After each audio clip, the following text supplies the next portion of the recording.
Well, I was 25 years old. I had been homecoming queen in college. I graduated college.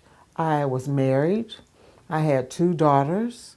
I had a high-paying job in accounting field. Then mental illness hit. I started hearing voices.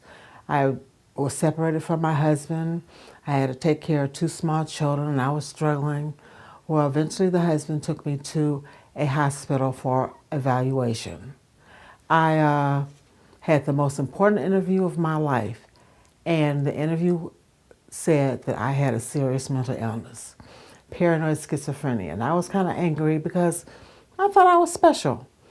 Well, we get on the floor, and there's about 8 other patients there.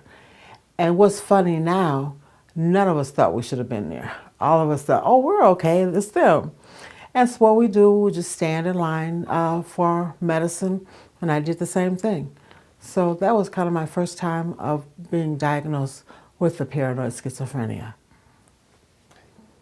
With my young daughter, I would always try to get jobs so I could have good self-esteem, and I would get many jobs and many layoffs and whatever. But I had respect when I worked, and I thought that Anika had respect when I was working like her other mom friends. Well, I had Anika for myself after 8 years living under my roof. I was so happy. I wanted her to have the best childhood, and I was taking mental health medicine. Well, the mental health medicine was making me so sleepy, and it was making me have very big stomach weight gain. I had very low self-esteem. So my solution was to stop taking the medicine. Well, I stopped, and 2 months later, I lost Anika anyway.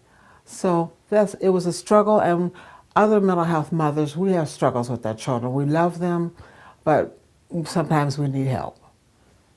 What helped me make a decision about going into my last long-term recovery was one night at midnight, I walked down the middle of a main street in Cleveland ranting and raving some kind of religious hogwash. Well, thank goodness a storekeeper called the police.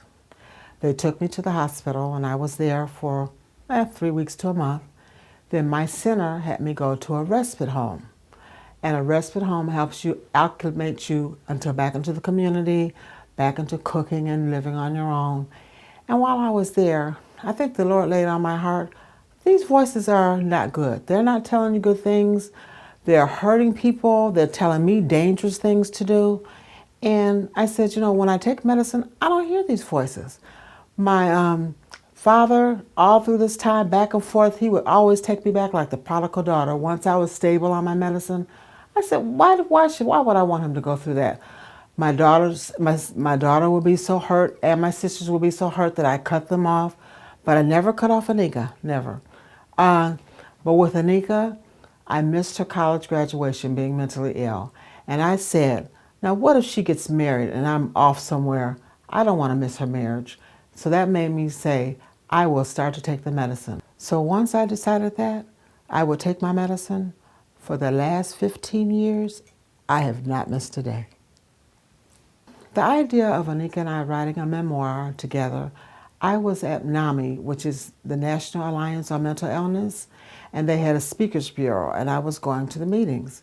And they would have us write down some of our stories. And I told them from the beginning, oh, I have plenty of stories to tell. So I was kind of writing down some of my stories, and I was sending them to Anika. And Anika said, Mom, you should write a book. And I said, yeah, you're right. I said, but you've been through a lot too. You should write a book. So we decided to write a book together.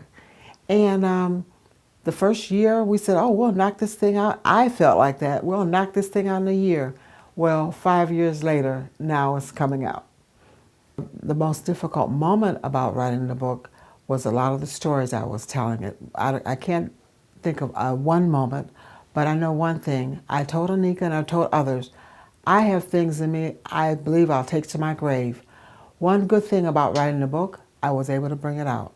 And it's just opened up my soul into a very bouquet of flowers, getting all this out of my system about stories with mental illness. And from that, I've just grown, and I've given about 50 speeches, mental health speeches, and I'm just bewildered. Everyone loves what I have to say. So it was hard to do the hard moments in the book, but people can appreciate and know what I've been through, they can get through it too. One time, Anika and I were working on a tough part of the story, and I couldn't sleep that night. But I said, I'm not going to tell Anika I couldn't sleep. I didn't want her to worry. Well, the next morning she said, Mom, I couldn't sleep too well last night. So that's showing how close we have become, and we're in two different states. That was beautiful. And I hope from getting all this out and from my daughter getting everything out, I hope the storm is over for us and we're walking down a beautiful path now.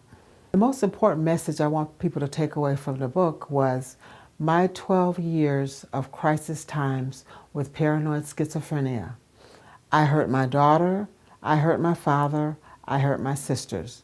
I didn't think I'd ever get myself together. They saw me go from homecoming queen to homeless. Well, I did get myself together. So for the last 15 years, I've been on my Mental Health Center's board of directors. I've been on NAMI's Multicultural Board. I've done over 50 speeches in Cleveland on mental health. And what gives me the most joy is my father had Alzheimer's for 10 years.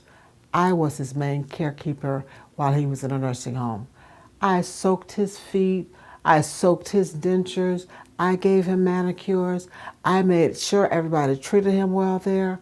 With that, I think I redeemed myself. And I believe now that my family is proud of me. And all I can say is, don't count us out.